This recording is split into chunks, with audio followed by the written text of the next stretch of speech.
મિત્રો, આજે મારે તમને એક આનંદના સમાચાર આપવાના છે. જોજો લ્યા, મારે ત્યાં બાબુ નથી આવવાનો. મારો બોસ મૂળજી મગરમચ્છ નિવૃત્ત થાય છે. 2 દિવસ પછી આખો સ્ટાફ આનંદમાં આવી ગયો છે કે આટલા વર્ષે છુટકારો મળશે.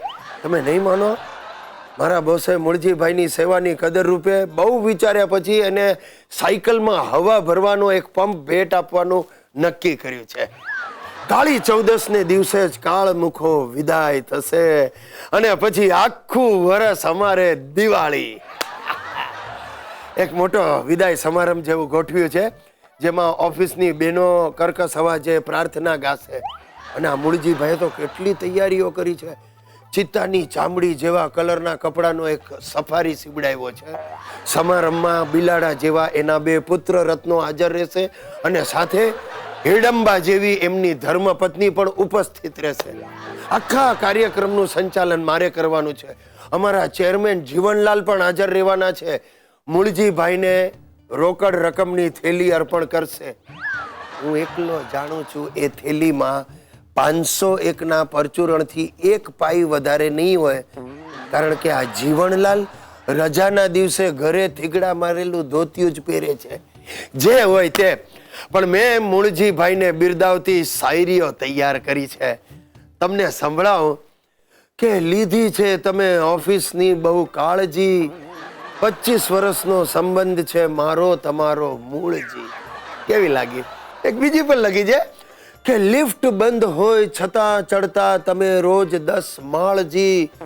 હવે 60 થયા, લેજો તબિયતની કાળજી.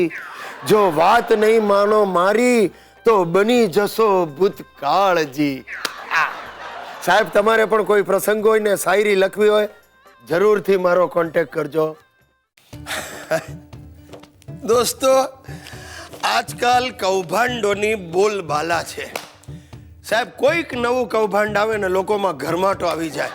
અને જો છાપામાં કૌભાંડના સમાચાર ન હોય ને તો લોકોના મૂડ ઉડી જાય. અરે મારા બાપુજી તો આમ છાપામાં એકાદ સમાચાર પણ કૌભાંડના ના છાપું પછાડે. ચાલો, કાંઈ વાંચવા જેવું નથી, આ છાપું બંધ કરી દો. ને મારા દાદાજી મેગ્નિફાઈંગ ગ્લાસ લઈને જૂના કૌભાંડોના પણ અક્ષરે અક્ષર વાંચી જાય અને સોસાયટીની બહેનો પાસે જઈને શરતો મારે. વિમળા બેન, લખી લ્યો મિનિસ્ટર જવાનો. જાણે પોતે સુપ્રીમ કોર્ટના જજ હોય ને ચુકાદો ના આપવાનો હોય. અરે અમારી ઓફિસની નીચે આવેલા પાનના ગલ્લે તો જાણે દેશ આખાના જાણકારો જ ભેગા થયા હોય. એક જણ કે બસ આ કલમાડીએ મિનિમમ 200 કરોડ તો ખાધા જ છે. ત્યાં વળી બીજો ટાપસી પૂરે, બોસ અંદરની વાત કહું, 2Gમાં 400 ચવાઈ ગયા, 400 કરોડ ગોન. અરે ભાઈ, તે કોઈ દિવસ જિંદગીમાં 400 રૂપિયા જોયા નથી અને વાત એવા કોન્ફિડન્સથી કરે જાણે કૌભાંડની રજે રજ જાણતો હોય. અરે આટલું જ નહીં, અમારો પ્યુન નટીઓ પણ આમાં જોડાય. બોસ, નાનો માણસ છું પણ તમને કહું, દેશના અડધા ઉપરના પૈસા ફોરેન ગયા છે.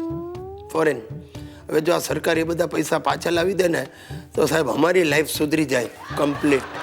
અરે આ બધું છોડો, મારી બૈરી સુશીલા પણ મોટી કૌભાંડકારી છે. મને વર્ષોથી કોરી રોટલી પીરસે, પણ એના બાપા આવ્યા હોય ને ત્યારે આગ્રહ કરીને ઘીથી તરબોળ રોટલી આપે. અને મારો સસરો ખૈપાની છે. આખા વર્ષનો ઘીનો કોટા એ મારે ત્યાં આવીને પૂરો કરી નાખે. હવે આવા માણસને બાયપાસ ન કરાવવી પડે તો બીજું શું થાય? આવા નાના મોટા કૌભાંડ તો હવે મને કોઠે જ પડી ગયા છે. અરે સાલું ટીવી સિરિયલોમાં પણ કૌભાંડ ચાલે છે. બોલો, ના તમે સ્ટોરી જોજો. હિરોઈન પ્રેગ્નન્ટ થાય, એને 2-4 વર્ષે બાબો આવે, ત્યાં સુધી વાર્તા લંબાવે કરે, એટલે પછી બાબો આવે ને રાતોરાત બાબો મોટો થઈ જાય તો એ મા બાપ હતા એવા ને એવા લાલ બુંદી જેવા.